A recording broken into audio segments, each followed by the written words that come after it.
Hi hello guys, welcome to part 4. അപ്പോൾ നമ്മൾ part 3ൽ single crochet എങ്ങനെ ഇടാമെന്ന് പഠിച്ചിരുന്നു. ഇനി നമുക്ക് ഇതിൽ എങ്ങനെയാണ് ഹാഫ് ക്രോഷറ്റ് ഇടാമെന്ന് നോക്കാം. നമ്മൾ ഇന്നലെ ഇട്ട അതേപോലെ തന്നെ സ്ലിപ്പ് നോട്ട് ഇട്ടിട്ട് ഒരു 12 ചെയിൻ സ്റ്റിച്ചാണ് ഞാനിവിടെ ഇട്ടേക്കുന്നത്. ഇനി നമ്മൾ എവിടെയാണ് നമ്മുടെ ഹുക്ക് ഇൻസേർട്ട് ചെയ്യേണ്ടതെന്നാണ് നോക്കേണ്ടത്. നമ്മൾ ഇന്നലെ സെക്കൻഡ് ചെയിൻ സ്റ്റിച്ചിലാണ് ഇട്ടതെങ്കിൽ ഇന്ന് തേർഡ് ചെയിൻ സ്റ്റിച്ചിലോട്ടാണ് നമ്മൾ ഹുക്ക് ഇൻസേർട്ട് ചെയ്യേണ്ടത്. അതും ഇന്ന് നമ്മൾ ഒരു ചുറ്റ് ഹുക്കിൽ ചുറ്റിയതിന് ശേഷം മാത്രമേ ചെയിൻ സ്റ്റിച്ചിലോട്ട് ഇൻസേർട്ട് ചെയ്യാൻ പാടുള്ളൂ. കണ്ട, അപ്പോൾ ഇൻസേർട്ട് ചെയ്ത് കഴിഞ്ഞാൽ നമ്മുടെ കയ്യിൽ 3 ലൂപ്പായിട്ടാണ് ഉണ്ടാവുക. ഇനി നമ്മൾ പിന്നെ ഒന്നും കൂടെ യാൺ ഓവർ ചെയ്തതിന് ശേഷം ആദ്യത്തെ നമ്മുടെ ചെയിൻ സ്റ്റിച്ചിൻ്റെ ലൂപ്പിലൂടെ മാത്രം പുറത്തോട്ട് എടുക്കുക. എന്നിട്ടൊന്ന് മുകളിലോട്ട് പുഷ് ചെയ്ത് കൊടുക്കുക. അപ്പോൾ നമ്മുടെ കയ്യിൽ കണ്ടോ 3 ലൂപ്പാണ് ഉണ്ടാവുക.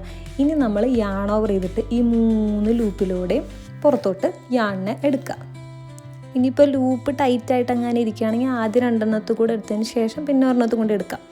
ഓക്കെ, അപ്പോൾ നമ്മളൊരു ഹാഫ് ക്രോഷറ്റ് ഇട്ട് കഴിഞ്ഞു ഗൈസ്.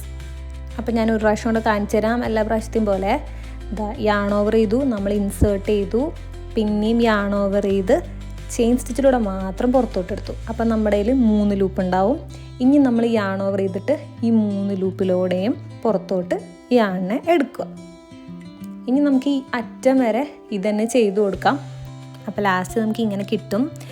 ഇനി എന്താ ചെയ്യേണ്ടതെന്ന് അറിയാലോ. വീഡിയോ ഇഷ്ടപ്പെട്ടാൽ എല്ലാവരും പോയിട്ട് ഹാഫ് ക്രോഷറ്റ് ചെയ്ത് നോക്കുക. ഓടി വന്നിട്ട് എൻ്റെ ചാനൽ ഒന്ന് സബ്സ്ക്രൈബ് ചെയ്യുക, ലൈക്ക് ചെയ്യുക, കമൻറ്റ് ചെയ്യുക. അപ്പോൾ നെക്സ്റ്റ് വീഡിയോയിൽ കാണാം. Okay, by.